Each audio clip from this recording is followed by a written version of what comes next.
number 3, outdoor cooking.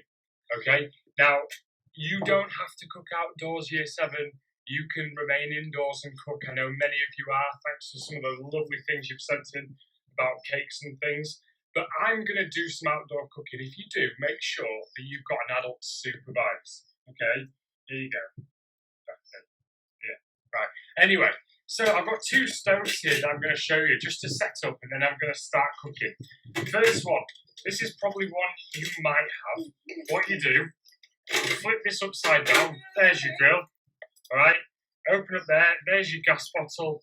You click it in, light it. Jobs are good. Okay, and it's also got a light in it. So this is probably one that you've seen before, but this is the one that I use. This is my transient. Okay, this is my transient. So this is made by in Sweden, and it's aluminium, which means it doesn't corrode or rust. Okay, well, it takes a long time because aluminium is an unreactive metal. It's also Teflon coated non-stick. Kettle, 2 pots. Okay, there's my frying pan, and this is my base. So what I'm going to do here is just set this up so that you know what's coming. Right. So this is my base that I'm going to do the cooking on. It's nice and wide, okay, so things don't fall over. In here, I've got 3 things. This is the actual stove that burns methylated spirits, okay.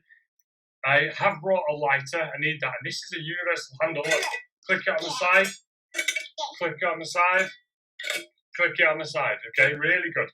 So, what I'm going to do is I'll pour my methylated spirits in here, and there is some left.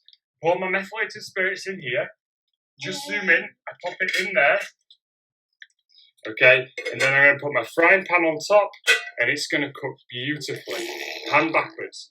So, that's how to set up cooking outdoors. Remember, you can cook indoors, you can cook outdoors, whatever you want. But make sure you're doing it very, very safely, okay? Universal handle, you don't need a baby. You don't need a baby. She's just slowing down the process, okay? But, again, safety, safety, safety. And there we go, we've got all the things. Now, in the next part of this video, I'm going to go to school, again, change my clothes, and I'm going to start cooking an egg up on the field. There's no reason for me to do this. I'm just going to do it. See if you can figure out why. But thank you. Zoom in and join in for my next session. Okay, Mr. Thornton, out. Now, as you can see, cutting back to it, my egg is beautifully cooked.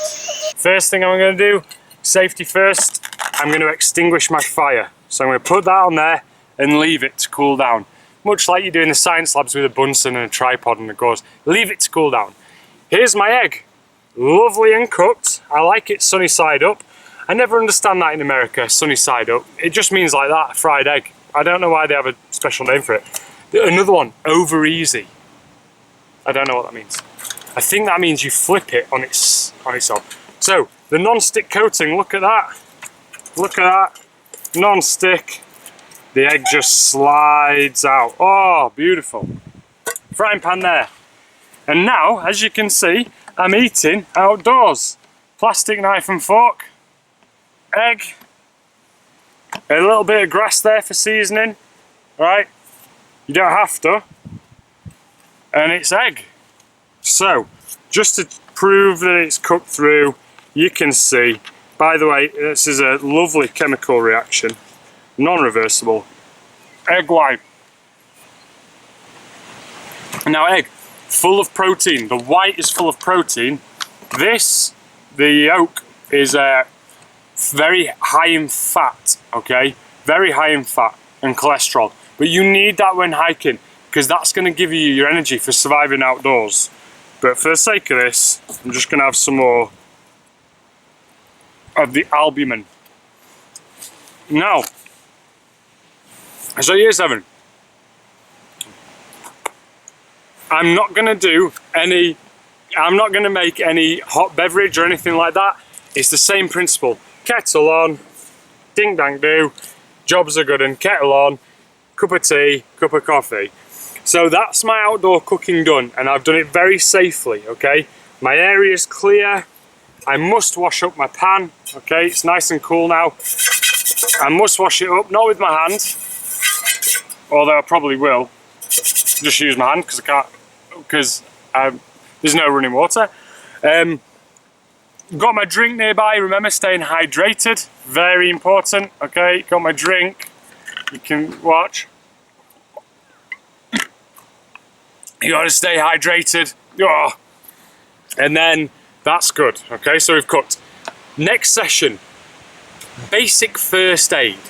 So although I'm very safe, okay, sometimes bad things can happen. So we're gonna look at 3 scenarios when we do this. Now I've heard that Europeans do that for 3 and British people do that for 3. I didn't know that. I just do that. I've seen one person do that once. That's just bizarre. Yeah. That's mental, not what. Anyway, session 4, basic first aid. So we're going to look at 3 very typical things that can happen during outdoor living: a cut, a break, and heat exhaustion. And I know it's a lovely typical summer's day here in the UK, but last week, 2 weeks ago, it was scorching, okay? We could barely sleep at night time. It touched 30 degrees C. So heat exhaustion's a very real thing. So thanks for joining me. What I'm going to do is get this packed away, and then we're going to start with our basic first aid. Okay, thanks Year 7. Off we go.